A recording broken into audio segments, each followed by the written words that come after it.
Ek klim vir 'n treinrit wat my glo my lewe gaan weerspieël. Klomp stasies op my pad. Sommige mooier as ander, maar elk uniek.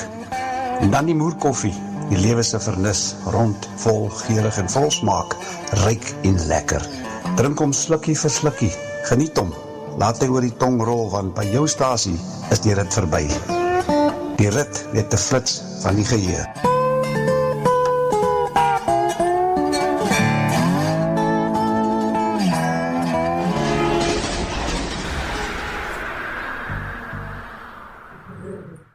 Môre my ou vriend, hoe lyk dinge daar by jou? Yes, man, het is alweer vroeg op 'n Saterdagoggend.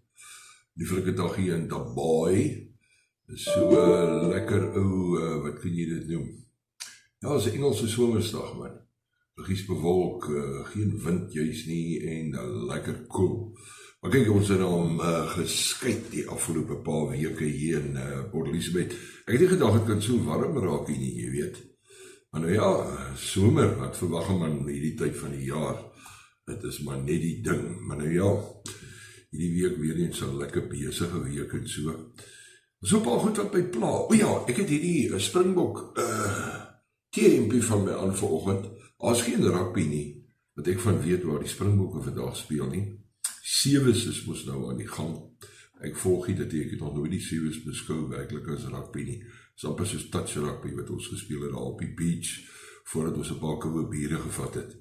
Maar die rede hoekom ek dit dra van tyd tot tyd, want dit laat my goed voel. Dis een van die min goeie goed wat ons nog oor het in Suid-Afrika. En glo my, daar's ouens wat besig is om daar ook te grawe, hulle wil dit ook ondermyn. Maar Springbokke rugby, dankie Rassie, en almal die spelers, almal wat betrokke is by dit, want julle gee ons daai klein glimmering van hoop, dat ons kan nog iets regmaak. Wel, in terme van die ekonomie, sosio-ekonomie en al die ander aspekte, is ons moer toe. Daar is geen politieke party se teep wat ek op hierdie stadium wil dra nie. Maar ons moet ongelukkig, moet jy stem. Dit is nou hoe dit is. Jy kan besluit om nie te stem, soos in die opkomende munisipale verkiesings nie, wat eers in November is nie. Maar dit moet maar aan die einde van die dag moet jy stem. So ek is besig om baie van die politieke partye op my manier, die in my oë, te evalueer en te kyk waarheen ons gaan. Die PA op hierdie stadium, wat hulle sê die groot kompetisie daar in die Weskaap is maar vir my baie verdag. En die leier van die PA, Gayton McKenzie, hy besig homself met allerhande stront, wat ek nie weet waarmee hy besig is nie. Hy het vir hierdie jaar 'n uitspraak gemaak, dat sou daar weer die 16de Desember wees, sal daar nie weer viering wees rondom die voortrekkers en wat gebeur het op die dag van Bloedrivier nie. Hy het intussen geprobeer om 'n vrou te kanseleer. Ek is nou nie heeltemal seker wat haar naam is nie, maar soos op hierdie prentjie, sy vat hom nou hof toe, sy's 'n kunstenares, en hy het al blaasies by een of ander kunstkompetisie, het hy as soort van cancel, met geen goeie rede nie, maar dis wat gebeur, as jy iemand in charge sit van die ministerie van kuns en kultuur en sport. Ek weet nie hoe nou nog hoe hulle die twee by mekaar bring nie. Is sport 'n kuns of is kuns 'n sport? Anyway, dis wat gebeur. So hy het toe nou maar gepoog meer onlangs om name te verander. Hy wil nou Oos-London se naam hê, moet nou Koo of Ka of Kompo City wees. En Graaf-Reinet word nou vernoem na Robert Sobukwe. Hy is blykbaar daar gebore, so Robert was 'n ou onderwyser, ou kader. So ja, dit is wat hy nou besluit het. Maar nou 'n kommerwekkende ding is nog steeds kragvoorsiening in hierdie land. Nou na jare van sogenaamde load shedding hier, wat begin het, ek dink na my mening het dit hier begin by 2006 al, gedurende die tyd van Thabo Mbeki se laaste doodsnike dalk en Jacob Zuma. Maar ons weet mos wat gebeur het, ons moes daai dokter gehad destyds. Wat was die ou se naam nou? Hy was nogal 'n man wat soort van, as jy met hom gekyk het en waar hy gepraat het, was die ou nogal jy weet, hy het soort van 'n indruk gemaak. Sy naam was Paul Jonen. Nou hy het intussen verdwyn van die hele politieke scene. Ek weet nie, hy is seker gelukkig afgetree, iewers gou aanskit gekry of wat ook al. En dit was duidelik gedurende van ongeveer 1996 tot 2002 dat hulle het niks gedoen aan Eskom nie, wat ek meen, die infrastruktuur absoluut laat verval. Hoekom? Want hulle het geprobeer om Eskom te smous, te verkoop, geldjie in te kry om tussen die voervarke te deel. Maar dit het toe nie gebeur nie.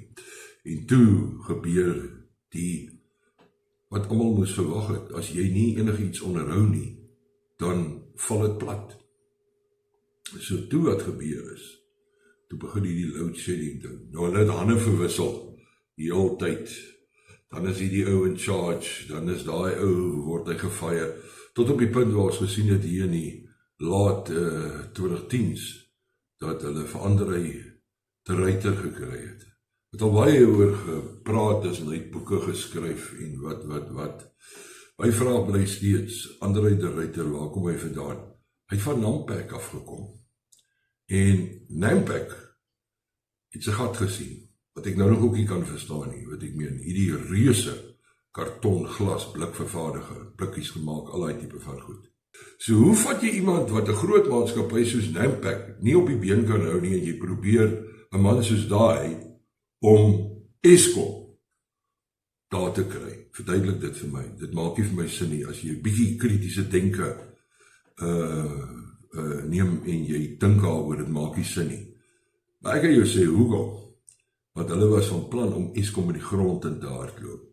En hulle het 'n ou met 'n wit vel gesoek, want dan na die tyd kan hulle mos nou sê, ja, jy sien daar die wit is.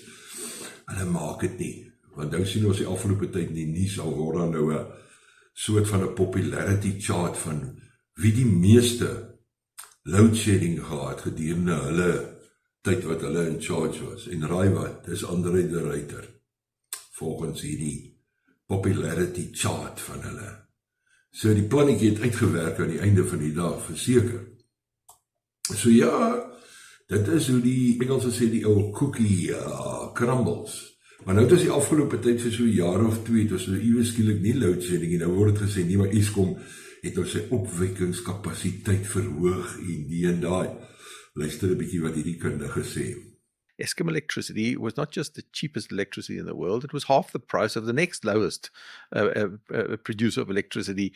And Eskom would put out the message that they are so efficient and so good at their business, much better than anybody else in the world. And that's why they could offer these very low prices for electricity. And it attracted a whole lot of smelters to South Africa who used South Africa as the destination, because at the time, the competitive advantage for South Africa was the price of electricity, which was the biggest input cost of these producers.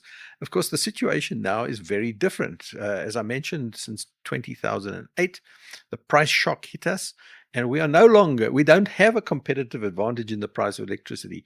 In fact, if you follow the latest news, the smelters are asking for a 70% discount on the price of electricity that they pay currently. And government has so the regulator, the day before yesterday, has agreed to a 35% discount on the price of electricity for 2 smelters, Samancor and Glencore Merafe. These are 2 major smelters in the ferromanganese industry. And it's given them this special price, which is effectively a 35% discount for a period of 1 year, whilst government is grappling with how can they make these industries competitive. And it's clear what they have to do to make them competitive on the global stage is not a 35% increase, it's a 70% increase. They're looking for a price of electricity of 62 cents per kilowatt hour, which is a 70% discount on what they're getting at the moment. And that will then make them competitive, and they will open up again. But of course, the question is who pays? Because Eskom is not going to just give them that price. It's effectively a subsidy. The question is who pays the subsidy? Is it other electricity customers like you and me and other commercial businesses? Or is it the taxpayer? Is this money going to come out of the fiscus effectively to subsidize the ferrochrome industry? And why just them? Nurses' job is not to discriminate. One of their mandates is non-discriminatory pricing. The price of electricity has caused demand destruction. For the last 10 years, demand for Eskom electricity has progressively reduced, and very significantly. That has been very helpful in reducing load shedding, because the demand for electricity is reduced, not putting so much pressure on the existing plant. And that's not where it ends. The price of electricity has caused smelters to shut down or mothball. That's part of the demand destruction. The prices, higher, rapidly rising prices of electricity has made the business case for alternative energy better and better every year. Dis wat die nuus nie vir jou vertel nie. Dis wat die groot politieke analiste nie vir jou vertel nie. Jy weet, ekonome en so meer nie. Al wat eenvoudig gebeur het, die aanvraag vir krag het minder geraak. So ons het meer krag, ons kan nog steeds lae produksie hê en distribusie hê, want daar is nie meer hierdie verskriklike klomp smelterye en so meer wat krag soek nie. Dis wie eenvoudig dit is. Maar nou, twee goed van groot kommer is eerstens dat Impact, wat soort van Nampak se gat gesien het, oorgevat het as die grootste kartonvervaardiger. Impact maak ook nou toe, hulle het aanleg in Springs. Hulle maak ook nou toe, hulle klaar begin met afleggings, gesprekke en onderhandelinge en so meer. En as jy gaan kyk hoekom, is dat hulle grootste kliënt, sal nou nie hulle naam noem nie, nou so tydjie terug vir hulle gesê, nee wat man, ons bring daai karton baie goedkoper in van China af. En jy sien daar lê die ding. Ons het 'n invoerland geraak. Ons het nie meer werklike ekonomie nie, net soos Engeland nie. Ons is besig met die industrialization, waar ons het nie meer werklik industrie nie. En as jy dink ons het nog, maar hulle raak al hoe minder en minder, want ons beskerm nie ons eie vervaardigingsindustrie nie. Ons laat die Chinese, en hulle is die grootste skuldenaars in die hele ding. Ons regering laat toe, dat hulle absoluut oor ons loop. So as jy bekommerd is oor hierdie tariewe van Donald Trump, en daai goed hou jou kop besig, kyk 'n bietjie verder. Dit gaan oor baie meer as dit, wat ek meen. Dit wat Amerika op die oomblik doen met daai tariewe is om te probeer om hulle industrie weer up and going te kry. Maar hulle is ook besig om 'n verlore stryd te voer. Hulle gaan dit ook nie maak nie. En ons gaan dit ook nie maak nie.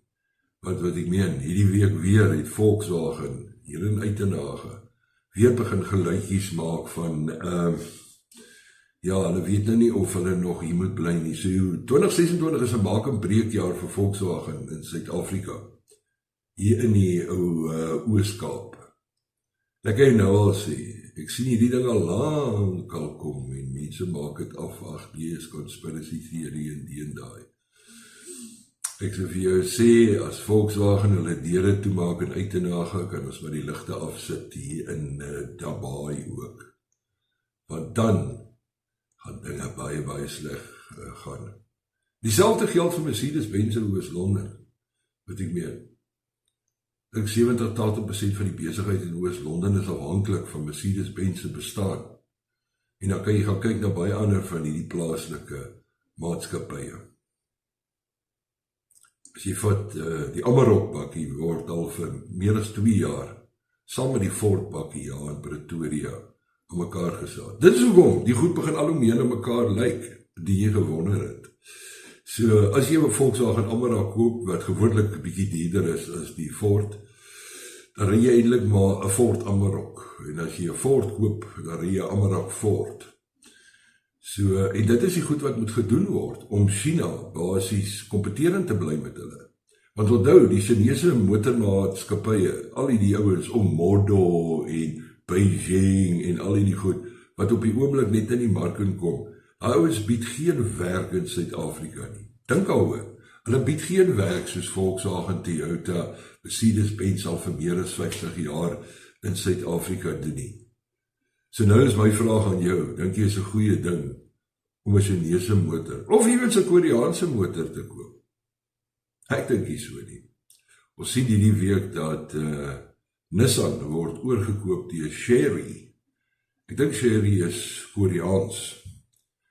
Maar hier kom 'n lelike ding, ouens. Ek weet nie, hierdie regering is onverantwoordelik. In my beskeie mening al vir jare. Dit geld vir die nasionale party in die laaste 10 jaar van hulle beheer ook. Want voor dit, as jy kyk na Atlantis byvoorbeeld, en Atlantis in die Weskaap, ADE engines, was al gebou hier van die vroeë 70s af daarso, ons eie diesel engines. En jy het die keuse gehad, as jy 'n trok gekoop en daai tyd 'n Mercedes trok, jy vat die een met die oorspronklike tydse engine, of jy vat die een met die ADE engine teen laer koste. So, dit was amper so 'n subtiele afpersing. Reg of verkeerd, ons eie industrie beskerm, ons doen dit nie meer nie. So hier kom vir jou 'n donnese ding. Absoluut. Ek kan nie sien dat dit anders gaan wees nie. Wat ek meen, al maak ou Rembrandt, wat ek meen, British Tobacco, sluit ook nou hulle deure, blykbaar as gevolg van onwettige sigarette. Nee, dis nie net dit nie. Dis omdat die regering het die sigarette so tonnes duur gemaak met hulle belasting, dat ouens gaan vir die goedkoper sigarette. Hoekom nie? Pakkies dieselfde, die twak is dieselfde. So, kommerwekkend. En intussen sit te speel ons kyk, amper asof ons 'n pingpongwedstryd kyk. Ook, hy het dit gesê, Cyril sê dit, die DA, John Steenhuisen het bedank. That was a party that was then subsequently seen as a desolate shack, it was described in the political landscape. And then subsequently seen as little more than a regional party. And then a party regarded as too arrogant and oppositional to play any national role. Now carried the hopes and the dreams of our 3.5 million voters into national government for the first time ever. Dis klein weglaatbaar, soos my groot vriend altyd sê. Klein weglaatbaar, dit is, maak nie saak nie. Ons kyk na hierdie onderlinge klomp goed, wat nie eintlik saak maak nie. Politiekery, maar ons vergeet die skade wat in die agtergrond aangejaag word. En wie sê ons wat gaan salwer? Ek en jy en ons kinders en hulle kinders.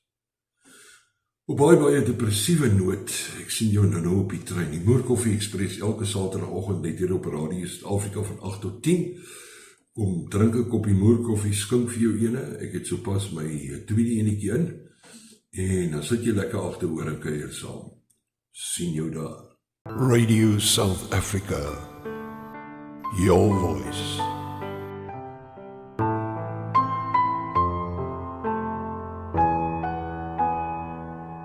24/7.